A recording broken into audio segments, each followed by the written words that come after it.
Hello students, this is our lecture number 4. In this lecture we are going to learn about integration. अच्छा, integration को start करने से पहले आपको differentiation के बारे में नॉलेज होनी चाहिए कि डिफरेंशिएशन हम लोगों ने क्या पढ़ा था, क्योंकि जब हम डिफरेंशिएशन पर अगर आपकी कमांड नहीं है तो फिर इंटीग्रेशन के जो भी क्वेश्चंस वगैरह हैं उसका कॉन्सेप्ट समझने में आपको मुश्किल होगी।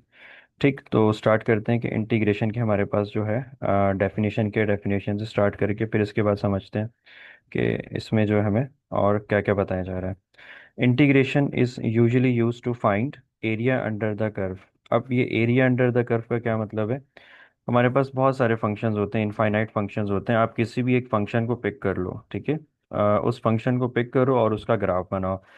तो जब आप ग्राफ बना लोगे यानी कोई भी उस पर कर्व आ रहा होगा, अब उस कर्व के नीचे जितना भी एरिया है उसको फाइंड आउट करने के लिए हम लोग इंटीग्रेशन का यूज़ करते हैं। अब ये इसको अगर अच्छे से समझाएं तो इसको इस डायग्राम में एक्सप्लेन किया जाएगा कि जी कैसे फाइंड आउट होती है। फिर आगे देख लेते हैं और किसके लिए यूज़ हो रहा है। And a volume of solid of revolution, यानी कि इस टाइप के जो शेप्स हैं इसका वॉल्यूम अगर निकालना हो हमें तो उसके लिए भी यूज़ होता है। एक चीज़ माइंड में रखिएगा कि volume of solid of revolution की एक शेप नहीं है, मल्टीपल शेप्स हैं, तो इसमें से सिर्फ एक शेप यहाँ पे ड्रॉ की गई है, जिससे आपको आइडिया हो जाएगा कि इसका वॉल्यूम कैसे निकाला जाता है। तो बहरहाल पहली चीज़ पे आते हैं, that is area under the curve. यहाँ पे अगर आप देखो तो कोई भी एक फंक्शन हो सकता है, that is y is equals to f of x. उस फंक्शन का यहाँ पे मैंने एक कर्व ड्रॉ कर लिया है, लाइक ऐसे ये कर्व ड्रॉ किया गया। ठीक है, अब इस कर्व के अंदर जितना भी यहाँ पे एरिया आ रहा है, ये सब एरिया यानी ये वाला, तो ये एरिया कैसे फाइंड आउट करोगे आप? तो ये हमें इंटीग्रेशन बताती है। उसके लिए हम लोग क्या करते हैं, इस एरिया के अंदर जो है एन नंबर ऑफ रेक्टेंगल्स को फिट किया जाता है। एन नंबर ऑफ रेक्टेंगल्स का मतलब ये है कि आप कितने भी रेक्टेंगल्स यानी कि कर्व के लिहाज से जितने भी रेक्टेंगल्स यहाँ पे फिट कर सकते हो। जैसे कि यहाँ पे अगर आप गौर से देखोगे डायग्राम में, आपको first, second, third, fourth and so on करके एन नंबर ऑफ रेक्टेंगल्स यहाँ तक दिख रही होंगी। अब इंटीग्रेशन करती क्या है कि फर्स्ट रेक्टेंगल का एरिया निकालती है, सेकंड का निकालती है, थर्ड का फाइंड आउट करती है, and so on n number of rectangles का एरिया फाइंड आउट कर लेती है। जब ये इन सब का एरिया फाइंड आउट कर लेती है तो इन सब के एरिया का सम कर देती है, यानी इन सबको जो है कंबाइन कर देती है, यहाँ से लेके यहाँ तक ऐसे कंबाइन कर देती है इन सब का एरिया। तो इन सब का एरिया जब कंबाइन हो जाता है तो इस कर्व के अंडर का जो एरिया है वो इजीली फाइंड आउट हो जाता है। इन शॉर्ट ये कि इसकी अगर यहाँ पे मैपिंग की जाए तो हमारे पास क्या है कि एरिया अंडर द कर्व के लिए रेक्टेंगल्स हैं, एन नंबर ऑफ रेक्टेंगल्स, उन सब का एरिया फाइंड आउट होता है और उस एरिया का सम कर दिया जाता है। ठीक है, तो उस सब का अगर सम करोगे तो एरिया अंडर द कर्व हमारे पास आ जाता है। दूसरी चीज़ ये कि इंटीग्रेशन जैसे डिफरेंशिएशन के लिए डेरिवेटिव उसका एक ऑपरेटर हमारे पास होता था, that is D by D x करके। तो यहाँ पे इंटीग्रेशन में हमारे पास जो है ये इंटीग्रल यानी कि इंटीग्रेशन का सिंबल ये यूज़ होता है। एक्चुअल में ये एस ही होता है, पर उसको एक्सपेंड करके लिखा जाता है तो कुछ ऐसे बन जाता है, दैट इज इंटीग्रेशन। तो ये वाला सिंबल हम लोग यूज़ करेंगे इंटीग्रेशन में आगे चल के क्वेश्चंस में। बहरहाल आप सेकंड शेप को देखिए, that is volume of solid of revolutions की। तो इस टाइप की कुछ शेप है और इसका अगर वॉल्यूम निकालना हो अगेन देखेंगे यहाँ पे आप हमारे पास first, second, third, fourth and so on n number of rectangles यहाँ तक हमारे पास मौजूद है। इन सब का एरिया निकलेगा रेक्टेंगल्स का, और उस रेक्टेंगल्स के एरिया को कंबाइन कर देंगे तो इस पूरी शेप का यानी volume of solid of revolution इसका वॉल्यूम निकाला जाएगा। So that's it. इसके लिहाज से हम लोग इंटीग्रेशन को पढ़ रहे होते हैं। फिर आगे मूव करते हैं और आगे देखते हैं कि इंटीग्रेशन में मज़ीद क्या बताया जा रहा है।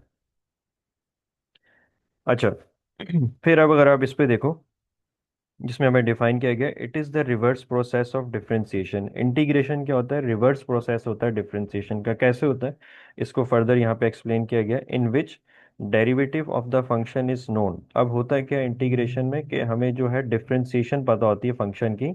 यानी इंटीग्रेशन का कोई भी क्वेश्चन अगर आपके पास आएगा तो उसमें जो क्वेश्चन दिया होगा उसमें होगा क्या कि जो फंक्शन कोई भी होगा, जो यानी जो भी आपको फंक्शन दिया जाएगा उसकी डिफरेंशिएशन हमें पता होगी। ठीक है, and we want to find the function, और हमें ये फाइंड आउट करना है कि भाई फंक्शन एक्चुअल में था क्या। इन शॉर्ट ये कि आपके पास क्वेश्चन इंटीग्रेशन का है और इंटीग्रेशन के क्वेश्चन में जो फंक्शन दिया जाएगा वो एक्चुअल में डिफरेंशिएशन होगी किसी भी फंक्शन की। तो वो क्या फंक्शन था उस फंक्शन को यहाँ पे फाइंड आउट किया जा रहा होगा। तो अगर इसकी यहाँ पे जो है एक्सप्लेनेशन की जाए, यानी ये जो भी वर्डिंग यहाँ पे लिखी हुई है उसको अगर यहाँ पे एक्सप्लेन किया जाए कि जी क्या क्या बताया जा रहा है इसके अंदर। फंक्शन यानी ओरिजिनल फंक्शन होता है हमारे पास, हम उसकी डिफरेंशिएशन करते हैं और डिफरेंशिएशन के बाद उसका फर्स्ट डेरिवेटिव यानी ड्राइव फंक्शन निकल आता है। अब इंटीग्रेशन में क्या होता है, ये डिफरेंशिएशन होती है हमारे पास। इंटीग्रेशन में क्या होता है, ड्राइव फंक्शन होता है, यानी कि फंक्शन की डिफरेंशिएशन हमें पता होती है, तो इंटीग्रेशन अप्लाई करके हम लोग ओरिजिनल फंक्शन पे आ जाते हैं कि किस फंक्शन की जो है ये डिफरेंशिएशन हमारे पास थी। ठीक है। तो ये हमने सीखा कि जी इंटीग्रेशन में हम लोग जो है एक्चुअल में देख के आ रहे होते हैं कि हमारे पास जो है ड्राइव फंक्शन होता है, और उसकी इंटीग्रेशन करके हम लोग अपने ओरिजिनल फंक्शन पर आ जाते हैं। फिर मज़ीद ये कि इंटीग्रेशन में हमारे पास जो है दो तरह की टाइप्स हैं, यानी कि दो तरह की इंटीग्रेशन की टाइप्स होती हैं, दैट इज़ इनडेफिनेट इंटीग्रल और डेफिनेट इंटीग्रल। तो फिलहाल हम लोग इनडेफिनेट इंटीग्रल पढ़ने वाले हैं। इनडेफिनेट इंटीग्रल में कोई लिमिट हमारे पास नहीं होती, जबकि डेफिनेट इंटीग्रल में हमारे पास लिमिट डिफाइन होती है कि किस पॉइंट से लेके किस पॉइंट तक का एरिया हमें फाइंड आउट करना है। तो ये आगे का टॉपिक है, दैट इज़ डेफिनेट इंटीग्रल। फिलहाल हम लोग इनडेफिनेट इंटीग्रल पर फोकस करते हैं। ठीक है। अच्छा, इंटीग्रेशन को स्टार्ट करने से पहले अगेन इसकी जैसे हमने डिफरेंशिएशन में एग्जांपल्स ली थी, इसी तरह ही यहाँ पे भी इसकी कुछ एग्जांपल्स पहले समझेंगे कि इंटीग्रेशन को पढ़ा कैसे जाएगा, अप्लाई कैसे होगी, इसके रूल्स क्या होंगे। तो उसको पहले एक बार देख लेते हैं अच्छे से, ताकि जब क्वेश्चन को स्टार्ट करें तो चीज़ों को ज़्यादा एक्सप्लेन ना करना पड़े। अलजेब्रिक फंक्शन की हम लोग इंटीग्रेशन स्टार्ट कर रहे हैं। इसका मतलब ये है कि आपके दिमाग में आ जाना चाहिए कि ट्रिग्नोमेट्रिक फंक्शन की भी इंटीग्रेशन होगी, एक्सपोनेंशियल की भी होगी हमारे पास, और फिर मल्टीपल जो भी फंक्शन है दैट इज इनवर्स फंक्शन वगैरह, ये सब आगे के टॉपिक है, उन सब की भी इंटीग्रेशन होती है। तो स्टार्टिंग अगेन बेसिक से ही होगी, that is algebraic function. Algebraic function मैंने यहाँ पे एक लिखा हुआ है, that is integration of x square d x करके। तो पहली चीज़ तो ये कि ये सब है कि इसको पढ़ेंगे कैसे। तो यहाँ पे मैंने डिफाइन कर दिया कि इंटीग्रेशन ऑफ एनी फंक्शन कैसे पढ़ा जाएगा। ये होता है इंटीग्रेशन का सिंबल, और जिस फंक्शन की इंटीग्रेशन हो रही होगी उसको हम बोलेंगे इंटीग्रेंट, और जिसके रिस्पेक्ट से हो रही होगी, लेट से यहाँ पे अगर y होगा, z होगा, या कुछ भी हो सकता है, तो हम बोलेंगे वेरिएबल ऑफ इंटीग्रेशन। जैसे कि अगर ये x के रिस्पेक्ट से हो रही है तो यहाँ पे हमने लिखा हुआ है कि वेरिएबल ऑफ इंटीग्रेशन हमारा x है। क्लियर हो गया। तो इंटीग्रेशन का सिंबल आप लोग अपने माइंड में रख लीजिए, इंटीग्रेंट जिस फंक्शन पर अप्लाई है उसको इंटीग्रेंट कहते हैं, और जिसके रिस्पेक्ट से हो रही होगी उसको वेरिएबल ऑफ इंटीग्रेशन कहेंगे। अब ज़रा इसके रूल पर आते हैं कि रूल इसके कैसे यूज़ होते हैं। Integration of x square d x कैसे अप्लाई होगी, अलजेब्रिक फंक्शन है। अच्छा, इसको भी स्टार्ट करने से पहले अगर आप एक बार यहाँ पे देख लो कि हमारे पास जो है बेस और पावर क्या होती है, यानी कि यहाँ पे जो लिखा होता है ये बेस होती है, और जो एक्सपोनेंट यानी कि टॉप पे जो लिखा होता है इसको हम लोग पावर कहते हैं। तो जब भी अलजेब्रिक फंक्शन की आपके पास, यानी कि अलजेब्रिक फंक्शन की अगर इंटीग्रेशन कही जाएगी, तो उसके लिए आपने करना क्या है कि आपने इसकी बेस का डेरिवेटिव देखना है। बेस यहाँ पे क्या है, दैट इज एक्स। तो एक्स का डेरिवेटिव क्या होता है, वो वन ही होता है। अगर वो यानी कि इसकी बेस का डेरिवेटिव आगे मौजूद है, दैट इज वन, तो अगर वो आगे मौजूद है तो करना क्या होगा, पावर में वन ऐड न्यूमिनेटर में करवाएंगे, और वन ही ऐड इसके डिनोमिनेटर में करवा देंगे। मैं दोबारा से रिपीट कर देता हूँ। इंटीग्रेशन ऑफ अलजेब्रिक फंक्शन होंगे तो उसमें हम करेंगे क्या, इसकी जो बेस होगी उसका डेरिवेटिव देखेंगे, बेस का सिर्फ, दैट इज एक्स। एक्स का डेरिवेटिव वन होता है, यानी कि आगे मौजूद है, लिखा नहीं जाएगा ऑब्वियसली। तो अगर तो मौजूद है तो इसकी पावर में, यानी कि यहाँ पे वन ऐड करवा दोगे, और सिमिलरली इसके डिनोमिनेटर में भी वन ऐड करवा दोगे, that is two plus one करके, ऐसे करके यहाँ पे लिखा जाएगा। ठीक है। तो ज़रा इसको एक बार देख लो। मैंने दोबारा से इसको यहाँ पे कॉपी किया कि इसकी जो बेस है दैट इज एक्स, उसका डेरिवेटिव आगे मौजूद है वन। अब करना क्या है, इसकी पावर में वन ऐड करवा देंगे न्यूमिनेटर, और डिनोमिनेटर में वन ऐड करवा देंगे, दैट्स इट। अब आप इसको सॉल्व कर लो, ये हो जाएगा एक्स क्यूब, और इसको सॉल्व करोगे थ्री, और जिसको आप ऐसे लिख सकते हो that is one upon three करके। अब यहाँ पे ये प्लस सी क्यों लिखा गया, इसको कांस्टेंट ऑफ इंटीग्रेशन कहते हैं। क्यों लिखा गया अभी ये नीचे एक्सप्लेन कर देंगे कि किस लिए यहाँ पे लिखा जाता है। तो फिलहाल इसकी एक एग्जांपल और देखते हैं ताकि आपको अच्छे से क्लियर हो जाए। अगेन हमारे पास देखो इंटीग्रेशन ऑफ अलजेब्रिक फंक्शन है। हमने क्या देखना है कि इसकी बेस का डेरिवेटिव आगे मौजूद है कि नहीं। एक्स की डिफरेंशिएशन करवाओगे वन, यानी कि वो आगे मौजूद है और लिखा नहीं जाएगा, जाहिर सी बात है। यहाँ पे तो सिर्फ मैंने एक्सप्लेन करने के लिए वन लिख दिया, ऑल्दो लिखा नहीं जाता। जब आगे मौजूद होगा उसका डेरिवेटिव तो हम क्या करेंगे, पावर में वन ऐड करवा देंगे, और डिनोमिनेटर में भी वन ऐड करवा देंगे। ठीक है। तो आप इसको सॉल्व करोगे, that is minus seven plus one minus six, minus seven plus one that is minus six, जिसको फर्दर आप माइनस वन बाय सिक्स लिख सकते हो। यहाँ पे पावर नेगेटिव, इसको रेसिप्रोकल कर लो पॉजिटिव, और plus c that is again constant of integration. अभी ये आपने अपने दिमाग में बिठा लेना कि जब भी हम लोग इनडेफिनेट इंटीग्रल पढ़ेंगे तो वहाँ पे plus c constant of integration apply होगा ही होगा। अब ये क्यों होगा, किस लिए होगा, ये भी ज़रा देख लेंगे हम लोग आगे चल के कि ये किस लिए अप्लाई हो रहा है। एक और एग्जांपल लेते हैं। अगर हमारे पास जो है इंटीग्रेशन ऑफ डी एक्स, यानी कि इस टाइप के क्वेश्चन हमारे पास होंगे जहाँ पे सिर्फ इंटीग्रेशन ऑफ डी एक्स लिखा होगा, तो इसका आंसर होता है दैट इज एक्स और plus c, that is constant of integration. अब ये इंटीग्रेशन ऑफ डी एक्स का आंसर एक्स क्यों होता है, या इंटीग्रेशन ऑफ डी वाई का आंसर वाई क्यों होता है, इंटीग्रेशन ऑफ डी जेड का आंसर जेड क्यों होता है, तो ये सब समझने के लिए यहाँ पे अगर आप देखो कि यहाँ पे हमारे पास कोई भी अलजेब्रिक फंक्शन नहीं है, तो अगर मैं अपने पास से ही ऐसे लिख दूँ that is x to the power zero, तो यानी इसमें कोई मिस्टेक नहीं है, क्योंकि किसी भी वेरिएबल या कांस्टेंट की पावर जीरो वन को ही रिप्रेजेंट करता है। ठीक है।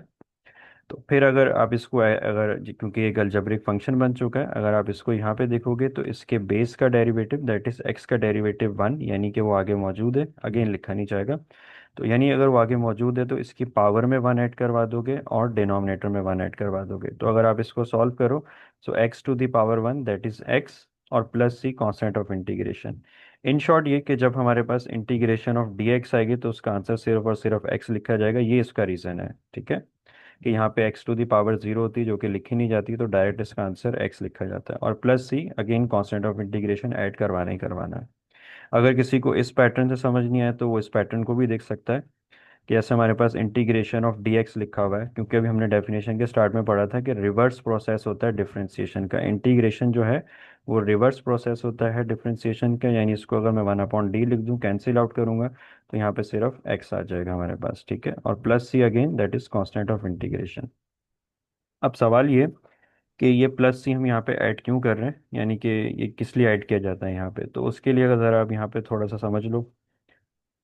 डिफरेंशिएशन में होता है कि हमारे पास इक्वेशन होती है और इस इक्वेशन से हम लोग जो है स्लोप फाइंड आउट करते हैं। फॉर एग्जांपल मेरे पास फंक्शन है that is y is equals to x square, y is equals to x square plus two, y is equals to x square plus three. Different type के हमारे पास equation है, first second and third करके।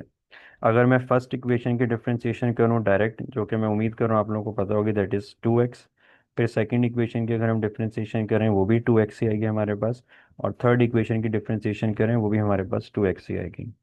अब यहाँ तक अगर आपको क्लियर हो गया, बहुत अच्छी बात है कि हमारे पास इक्वेशन है और उसकी हमने डिफरेंशिएशन की, इसका मतलब ये कि हमने उनका स्लोप निकाला है, और इन सब इक्वेशंस का स्लोप हमारे पास जो है वो टू एक्स ही है।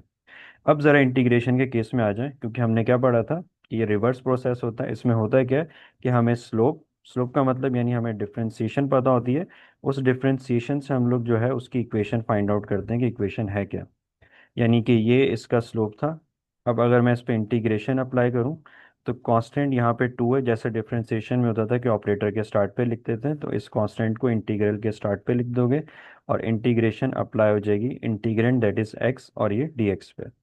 अगेन आप देखोगे इसमें यहाँ पे हमारे पास जो है बेस दैट इज एक्स, इसका डेरिवेटिव वन जो कि आगे मौजूद है, तो इसकी पावर ऑलरेडी यहाँ पे क्या है वन, उसमें वन ऐड करवा दोगे और डिनोमिनेटर में भी वन ऐड करवा दोगे।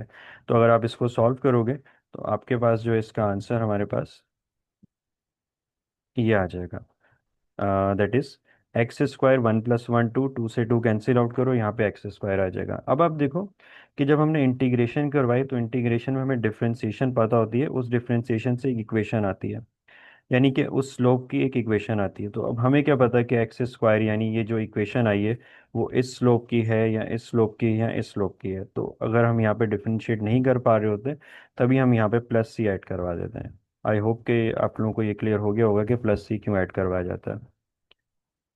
आगे बढ़ते हैं, यानी कि अब इसकी इनफ एक्सप्लेनेशन हो चुकी है। अब एक बार जरा हम लोग क्वेश्चंस की तरफ आते हैं, क्योंकि अब अपने जो एक्सरसाइज के क्वेश्चन है उसको स्टार्ट करते हैं, और इसमें जो भी कुछ चीज़ें रह गई हैं बताने वाली वो क्वेश्चन के अकॉर्डिंग ही देख लेंगे।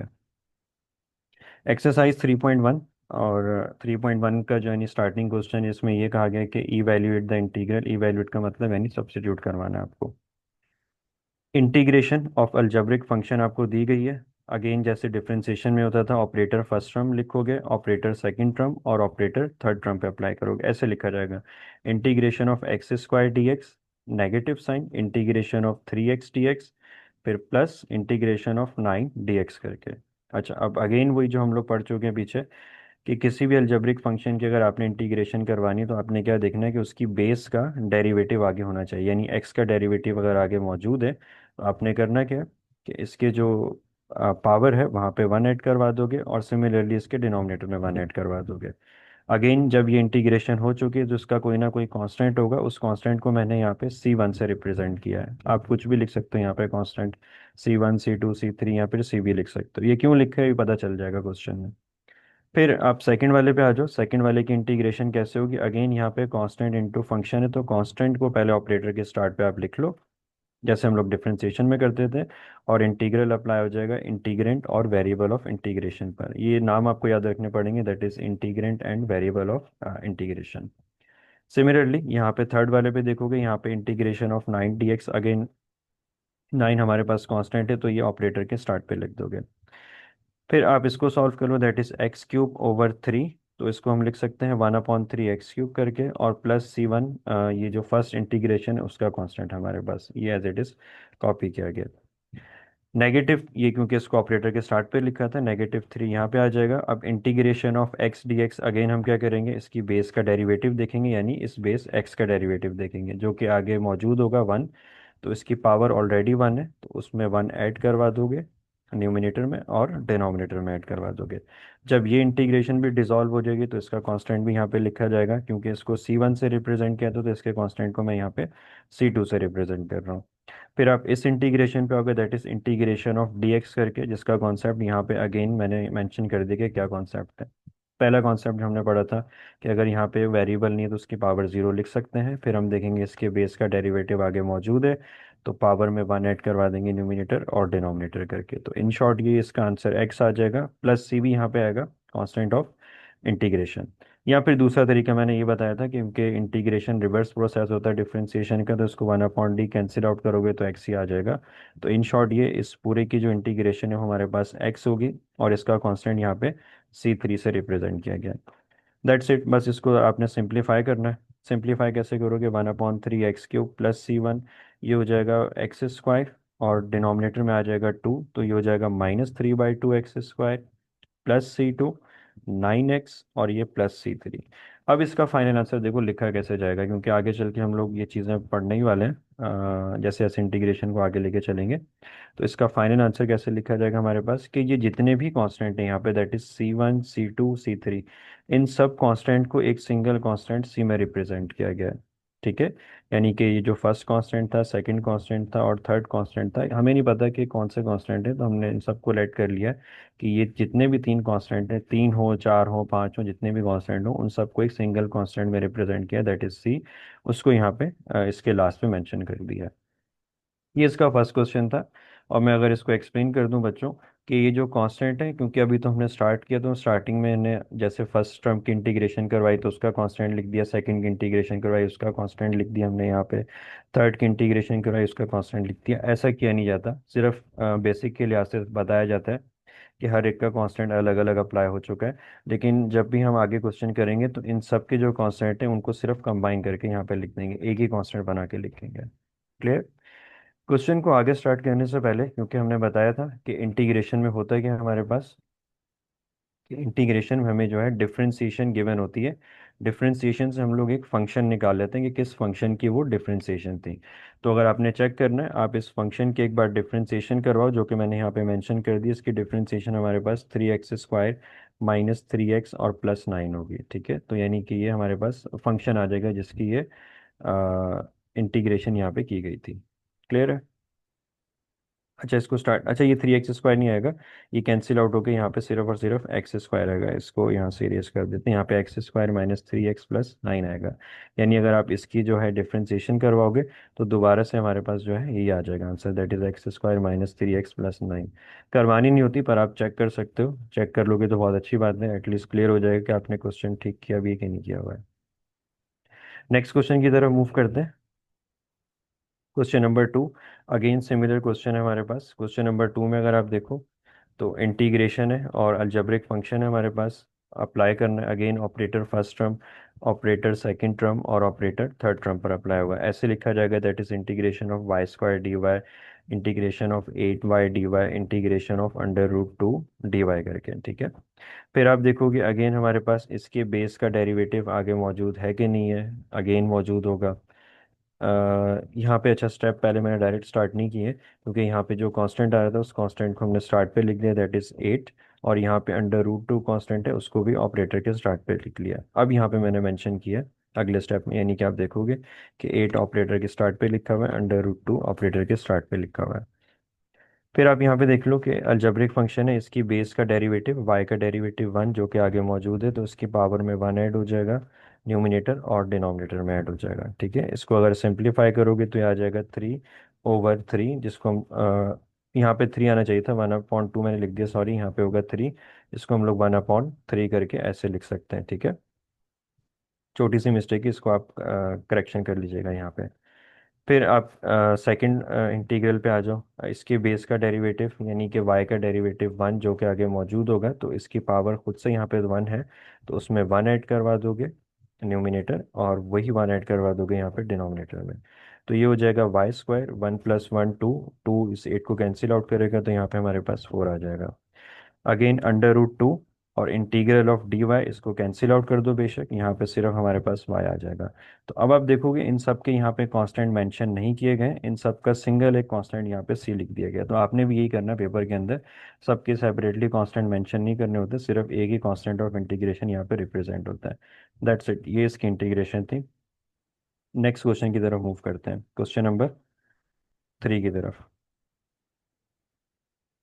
Question number 3। अच्छा, यहाँ पे एक चीज़ और भी देख लीजिएगा बच्चों, कि इसकी अगर आप दोबारा से डिफरेंशिएशन करवाओगे, तो डिफरेंशिएशन करवाने पे जो हमें दिया गया था अलजेब्रिक फंक्शन, वही दोबारा से वापस आ जाएगा। y³ की डिफरेंशिएशन करवाओगे, दैट इज 2y², 2 से 2 कैंसिल आउट हो जाएगा, y² आ जाएगा। ठीक है, y² की डिफरेंशिएशन दैट इज 2y, तो 2 4 से मल्टीप्लाई होगा, 8y आ जाएगा। और y की डिफरेंशिएशन 1 हो जाएगी, और अंडर रूट 2 आ जाएगा। और कांस्टेंट की डिफरेंशिएशन, किसी भी कांस्टेंट की डिफरेंशिएशन 0 होती है, तो यहाँ पे लिखने की ज़रूरत नहीं है। क्लियर है, तो ये आप अपने पास से डिफ्रेंसिएशन जितनी बार भी चेक करवाओगे, बहुत अच्छी चीज़ है। थर्ड क्वेश्चन की तरफ आते हैं। अच्छा, थर्ड क्वेश्चन का कॉन्सेप्ट इंपॉर्टेंट, इसमें आप एक नई चीज़ सीखने वाले हो। अगेन, इंटीग्रल जो है फर्स्ट फंक्शन और इंटीग्रल जो है सेकंड फंक्शन, दोनों पर अप्लाई होगा। अंडर रूट है तो रूट की पावर हमारे पास 1/2 होती है। अगर आप यहाँ पे देखोगे पावर 2 है, तो इसको जो हम लोग न्यूमिनेटर में शिफ्ट कर लेते हैं। अब मैंने ऐसा क्यों बोला है कि यहाँ पे पावर 2 है, लेट से यहाँ पे पावर 1 आ जाएगी, तो पावर 1 को क्या शिफ्ट करेंगे नहीं करेंगे, वो भी देखेंगे कि उसकी उसकी इंटीग्रेशन होती कि नहीं होती है। बहरहाल, अब आप देखो, सिंपल क्वेश्चन है, इसके बेस का डेरिवेटिव y का डेरिवेटिव दैट इज 1 जो कि आगे मौजूद है, तो करना क्या होगा, पावर 1 ऐड न्यूमिनेटर में करवा दोगे और डिनोमिनेटर में ऐड करवा दोगे। इसको सॉल्व करोगे, इसका एलसीएम लोगे, दैट इज 3/2, इसका एलसीएम भी लोगे, ये आ जाएगा 3/2 करके हमारे पास। ठीक है, फिर आप सेकंड वाले फंक्शन की देख सकते हो इंटीग्रेशन। अगेन बेस का डेरिवेटिव 1 जो कि आगे मौजूद होगा, तो इसकी पावर में 1 ऐड करवा दोगे न्यूमिनेटर, और पावर में 1 ऐड करवा दोगे डिनोमिनेटर करके। ठीक है, सॉल्व कर लोगे, y⁻⁻1 और ओवर -1 आ जाएगा। प्लस c क्यों लगाया, that is again constant of integration, इसको मत भूलिएगा, इसको लाजमी लिखना है आपने। फिर इसके आगे की सिंप्लीफिकेशन यहाँ पे की गई है, यहाँ पे 3/2 था, रेसिप्रोकल होके दैट इज 2/3, और y⁻³ करके माइनस प्लस माइनस यहाँ पे नेगेटिव साइन आ जाएगा, और y⁻ नेगेटिव है, इसको रेसिप्रोकल करोगे तो यहाँ पे y⁻1 आ जाएगा। ठीक है, प्लस सी, दैट्स इट, ये इसका आंसर है। क्वेश्चन नंबर 3 और क्वेश्चन नंबर 6 सिमिलर क्वेश्चन है, तो क्वेश्चन नंबर 6 को आप लोग ट्राई कर सकते हो खुद से, आसानी एक अच्छे से प्रैक्टिस हो जाएगी आपके पास। क्योंकि मैं यहाँ पे बता रहा था कि पावर हमारे पास 2 है, लेट से अगर पावर 1 होती है, तो अब ज़रा इस चीज़ को ज़रा समझिएगा आप, कि अगर हमारे पास जो है डिनोमिनेटर में, क्योंकि अभी तो इसको हमने शिफ्ट कर लिया न्यूमिनेटर में, ये पावर 2 थी, कुछ भी हो सकती है, लेकिन अगर 1 होगी, लेट से यहाँ पे पावर 1 हो जाए, तो इसको अगर मैं शिफ्ट करूँ तो ये हो जाएगा y⁻⁻1 करके। अगेन इसकी इंटीग्रेशन, इसके बेस का डेरिवेटिव y का डेरिवेटिव जो कि 1 होता है, वो आगे मौजूद है। तो अब हमने रूल क्या पढ़ा था, कि इसकी पावर में 1 ऐड करवा दोगे न्यूमिनेटर, और डिनोमिनेटर में ऐड करवा दोगे। तो यहाँ पे प्रॉब्लम क्या आएगी, देखो, -1 + 1 that is 0, something divided by 0 is undefined, infinity. तो अब प्रॉब्लम ये आ रही कि, यानी कि इसका मतलब हमने यहाँ पे ये समझा कि किसी भी फंक्शन की अगर पावर 1 होगी डिनोमिनेटर में, तो उसको न्यूमिनेटर में कन्वर्ट नहीं कर सकते हम लोग।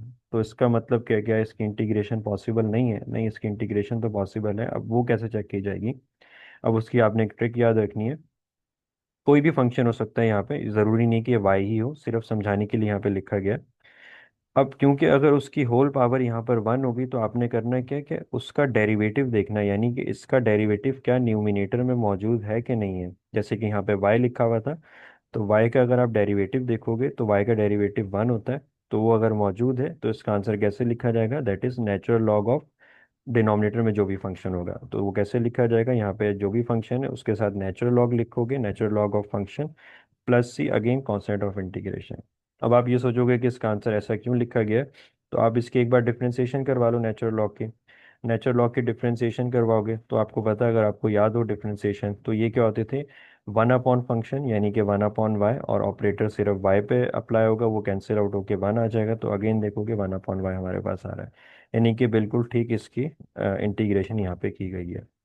तो इसको अपने दिमाग में आप लोग बिठा लीजिए कि जब भी डिनोमिनेटर में हमारे पास पावर वन होगी तो उसको न्यूमिनेटर में शिफ्ट नहीं कर सकते, क्योंकि वैसे ही वो अनडिफाइन हो जाएगा।